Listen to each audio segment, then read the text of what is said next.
2. A White Crow. Javier was born in 1910 to poor and illiterate parents in Pedro Leopoldo, a small town in the state of Minas Gerais, Brazil. His father, João Candido, worked in a lottery retailer, and his mother, Maria João de Deus, was a housewife and washerwoman. Together they had 9 children. His mother passed away when he was 5, and his father, who was unable to take care of them, had to separate the family. Relatives and friends took care of the children, and Javier went to live with his godmother. His biographers tell that during these trying times he suffered from daily punishments attested by the scars on his belly caused by fork pokes delivered by his godmother. Fortunately, in 1917, João Candido married his second wife, a very caring and loving woman who made a point of bringing all the children to live together again and sending them to school. However, to afford school supplies, she had to grow vegetables that Javier would sell across town. Throughout their life together, the couple had 6 more children. Javier concluded elementary school in 1923, completing only 4 years of formal education, not to ever return to any educational system. However, claiming that Javier was almost illiterate is wrong. Despite the restricted access to formal schooling during his youth, Javier was a passionate reader during his entire life.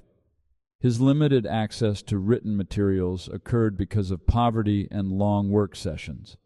He started working very early in life, at the age of 9, in a clothing factory where he later developed pulmonary problems caused by unhealthy workspace conditions.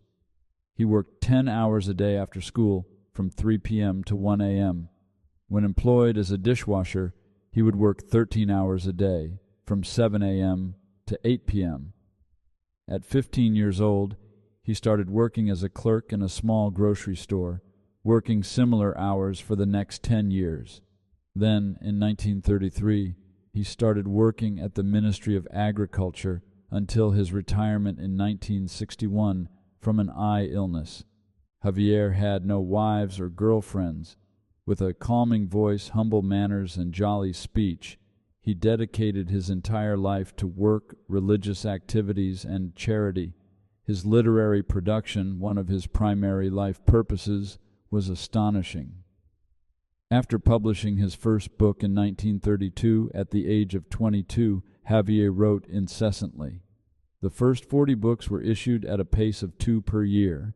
In his 70s, he wrote 15 per year, and at the age of 89, he was still able to write 6 books.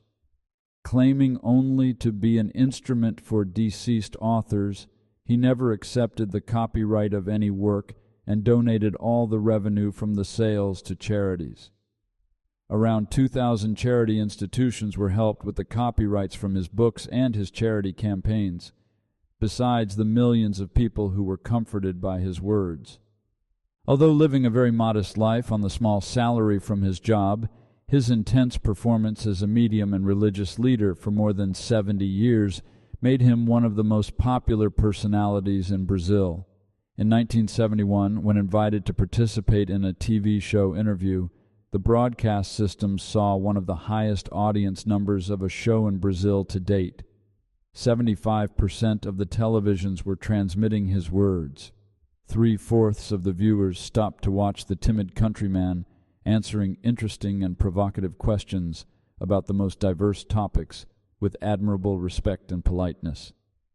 His language and choice of words on the show were peaceful, elaborate, and eloquent. To the audience's surprise, he ended his participation by psychographing a sonnet in front of the cameras in less than 5 minutes. In 1981, he was nominated for the Nobel Peace Prize.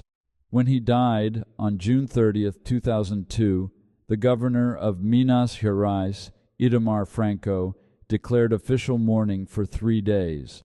The then president of Brazil, Fernando Henrique Cardoso, released a note to the press. The President of the Republic received with sadness the news of the death of Chico Javier, a great spiritual leader and figure, dear and admired throughout the country. Chico Xavier left his mark on the hearts of all Brazilians, who, over the decades, have learned to respect his permanent commitment to the well-being of others. On his behalf, and on behalf of all Brazilians, the President expresses his feelings and expresses his solidarity with Chico Xavier's friends and family.